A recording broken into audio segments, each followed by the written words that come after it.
Now when it comes to the Kaaba, the main point that we try to communicate is the following.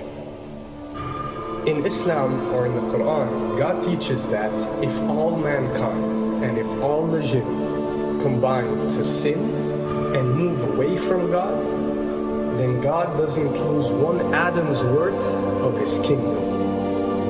And if mankind and jinn combined to dedicate every second of their life to prayer and to worship of the one God, then God's kingdom doesn't gain one atom's worth as well. What does this philosophy teach you? It teaches you that God is not in need of you, or your practices, or your worships, or your prayers. You are in need of these practices and these worships. You are in need of God and not the other way around. If you can understand that philosophy, then you can appreciate prayers and what they are meant to do, which is basically enlighten you. So when dealing, for example, with the Kaaba, Muslims are required to go and perform Hajj one time in their life, and it's one of the 5 pillars of Islam. Growing up, most Muslims accept this, and most of them do it without questioning, and this is the essence of belief, and this is great. But at the same time, this doesn't mean that if you question or research, you're going to come back with negative or bad answers. The opposite is actually true. So when we started researching into the esoteric agendas and we started researching the elite, we found out how much certain type of practices and rituals can affect your lives. So when we went and placed this on Islam, we developed an even deeper respect for this religion and a far deeper respect for God and the creator of us. So when you go to the Kaaba and you circle around it 7 times, the essence of this worship is not that you are worshiping a stone, or that you are worshiping a house, or that you are worshiping a Kaaba. The Kaaba is merely the focal point or the centerpiece that all Muslims have to unite and focus their energy and prayers towards in a practice that is actually worshiping God.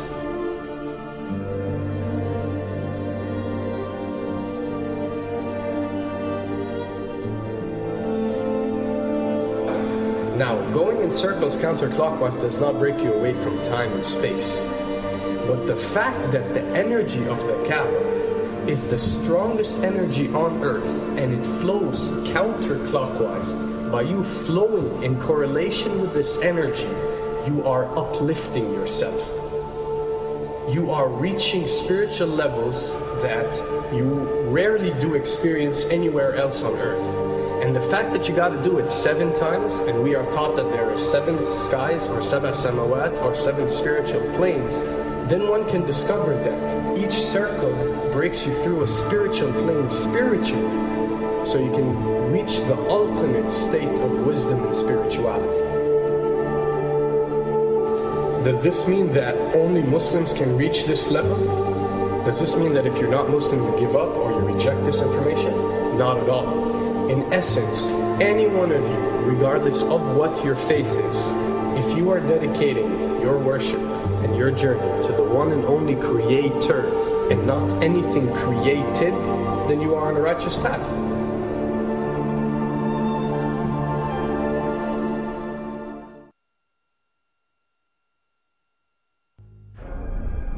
To begin with, the significance of 911.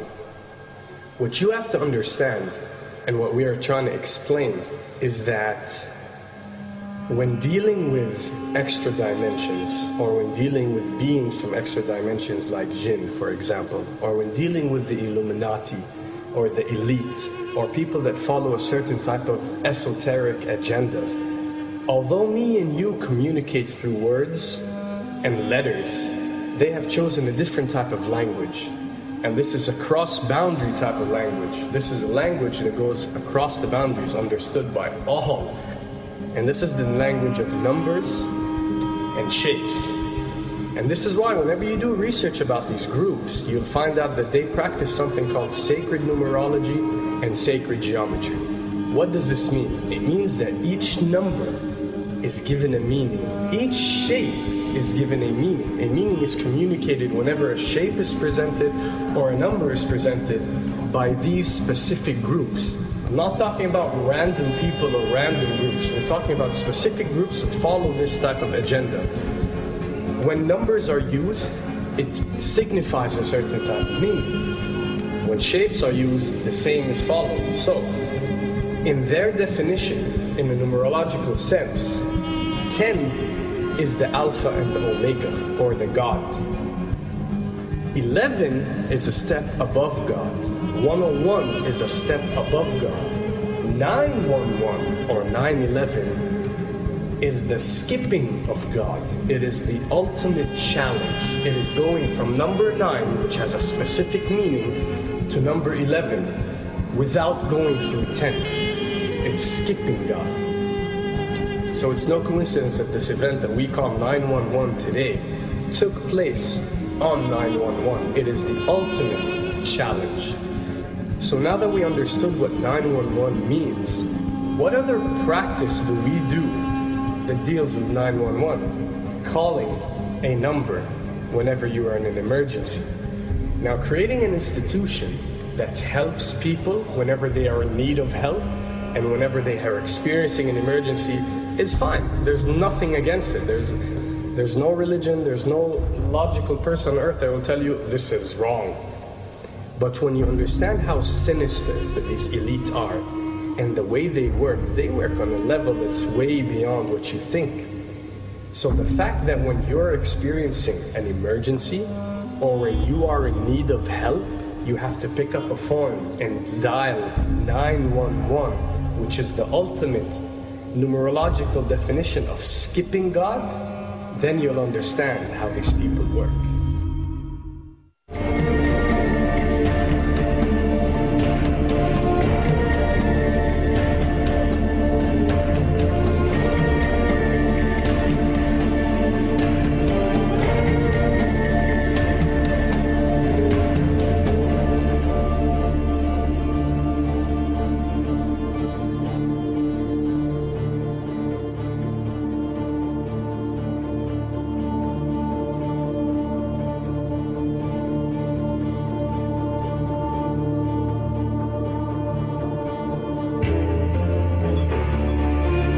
And when dealing with rituals, we recognize that everything adds up.